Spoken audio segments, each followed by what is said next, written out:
संत कधी देवाकडे मागायला जात नाहीत, परंतु संतांच्या भक्तीच्या बळावर देवाला मागायला लावण्यासाठी प्रवृत्त संत करतात.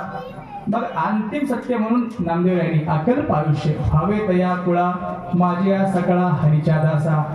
असे जे कोणी हरीचे दास, विष्णूचे दास, विष्णू भक्त, हरिभक्त, देशभक्त, समाजकार्य करणारे, देशाची सेवा करणारे भक्त आहेत, त्यांच्या कुळाला उदंड आयुष्य लावू दे असं मागणी मागतात. ठाला विठाला विठाला.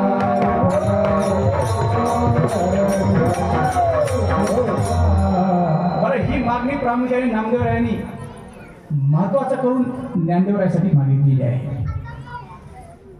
संत श्रेष्ठ नामदेवरायाचा अधिकार केवढा होता? नामदेवराय कोण होते? ज्ञानेश्वर महाराज. तर आपल्याला उपकार करायचे, उपकार नाही बरं का हरिमामा. आपल्या वाढदिवसामध्ये एखाद्या व्यक्तीने भले मोठं गिफ्ट आणलंय आणि त्या गिफ्टाच्या बदल्यामध्ये आपणही त्याला तरी भलं मोठं काहीतरी द्यावं, असा उपकार नाही बरं का. आपल्याला उपकार इतका श्रेष्ठ ज्ञानदेवरायाचा अधिकार होता. आपल्याला उपकार करणारी ज्ञानदेवराय. थोडा विको. मुक्ताईला भूक लागली होती. 6 दिवसाची मुक्ताई उपाशी होती. ज्ञानेश्वर महाराज स्वतःला भूक लागली म्हणून कधीही भिक्षा मागायला जायचे नाही. निवृत्ती दादाला भूक लागली म्हणून भिक्षा मागायची नाही. सोपान काकाला भूक लागली म्हणून भिक्षा मागायची नाही. परंतु माझी मुक्ताई बहीण ही 6 दिवसापासून उपवाशी आहे. त्या मुक्ताईसाठी भिक्षा मागायला जायची. टाकीमध्ये झोळी घ्यायचे, गावामध्ये प्रत्येक घरामध्ये मागायचे. काकू भिक्षा द्या, हो आई भिक्षा द्या, माता भिक्षा द्या. आणि एखाद्या माऊलीला त्याची दया यायची.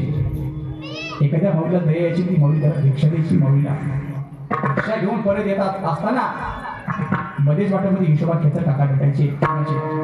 ज्ञान्या, संन्यासाच्या कार्ट्या कुठे निघालास इकडे? तर ज्ञानेश्वर महाराज म्हणायचे, काका मी माझ्यासाठी भिक्षा मागत नाही हो, माझी 6 दिवसापासून मुक्ताई उपवास आहे, त्या मुक्ताईसाठी मागायचो. किती निष्ठुरपणा असायचा लोकांचा बघा, किती दुष्टपणाचा असायचा. हिशोबा खेचराने ती झोळी हिसकावून घ्यायची आणि फेकून द्यायची. मातीमध्ये अन्न कालवायची. का?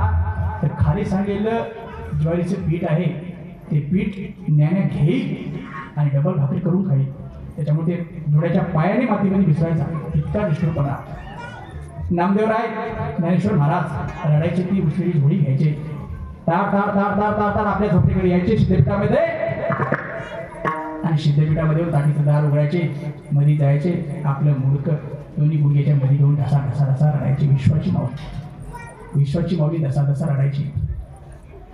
ज्ञानोबरायला त्या काळामध्ये अन्न खायला भेटलं नाही, परंतु त्यांच्या जेव्हा आज आमच्यासारखे लोक 20-20 लाख लोकसंख्या आज सकाळी ज्ञानोबा तुकाराम, संध्याकाळी खायला गुलाबजाम, अशी आज परिस्थिती. विश्वाच्या माऊलीला ढसा ढसा रडावं आणि मुक्ताईने धावतच जावं. कुठे आहे माझा दादा? माझा दादा आला. दादा कुठे आहे ज्ञानराजा? ताटीच्या झोपडीमधून वाकून पाहायचं. झोळी पाहिली तर झोळीमध्ये दगड माती राहायची. दादा दादा दादा म्हणून हाक मारायची, परंतु ताटीमध्ये लाकूड मच्छी होती. ज्ञानोबराय फटीच्या सांधी म्हणून पाहायची. ज्ञानोबराय ढसा ढसा रडायचे. 6 वर्षाची मुक्ताबाई, 6 दिवसापासून उपवाशी असणारी मुक्ताबाई म्हणायची, ज्ञाना असं योग्यानं लपून बसणं जमत नाही. तुम्हाला खूप मोठं कार्य करायचं आहे आणि असं मध्ये बसू नका. या बाहेर.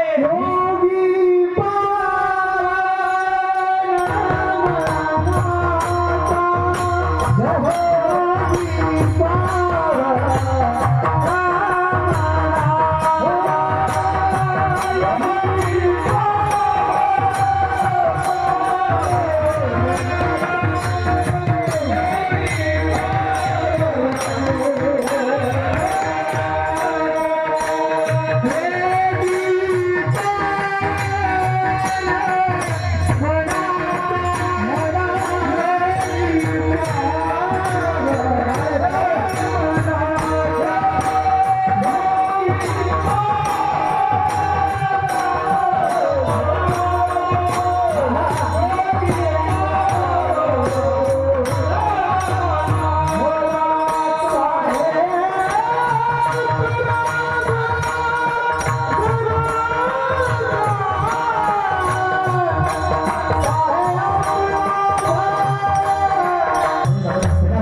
त्या विषयाला माफ करा आणि बाहेर या दादा.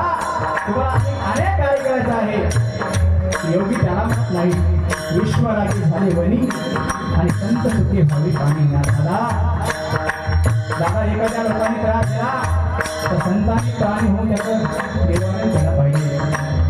तुम्हाला ईश्वरची माऊली व्हायचं आहे, ज्ञानाचा सागर व्हायचं दादा. ज्ञानेश्वरी घ्यायची दादा, हरिपाठ लिहायचा, भावार्थ दीपिका लिहायची, सांगो 65 लिहायची दादा. तुम्हाला या विश्वाची जननी व्हायचंय. या बाहेर साहेब.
ज्ञानराजाने ताटी लावून बसायचं आणि मुक्ताबाईने आदेश दिला दादा.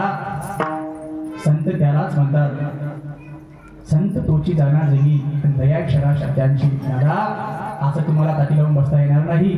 तुम्हाला विश्वाची माऊली व्हायचं आहे, ज्ञानाचा सागर व्हायचा आहे. ज्ञानेश्वरी, हरिपाठ असे अनेक ग्रंथ तुम्हाला करायचे आहे दादा. आणि तुम्ही बाहेर या. मुक्ताबाईने अनेक ताटीच्या अभंगाच्या माध्यमातून ज्ञानोबाला बाहेर काढलं आणि तो दिवस गेला. विश्वपाल